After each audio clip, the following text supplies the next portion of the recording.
कांसोऽस्मिताम् हिरण्यप्राकारामार्द्राम् ज्वलन्तीम् तृप्ताम् तर्पयन्तीम् पद्मे स्थिताम् पद्मवर्णान्तामिहोपह्वये श्रियम् चन्द्राम् प्रभासा यशसा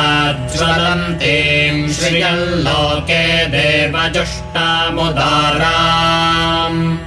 ताम् पद्मिनीमीम् शरणमहम् प्रपद्ये लक्ष्मीर्मे नश्यताम् त्वाम् वृणे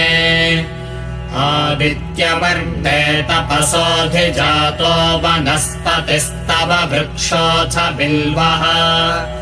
तस्य फलानि तपसा नुदन्तु मायान्तरायाश्च बाह्या अलक्ष्मी।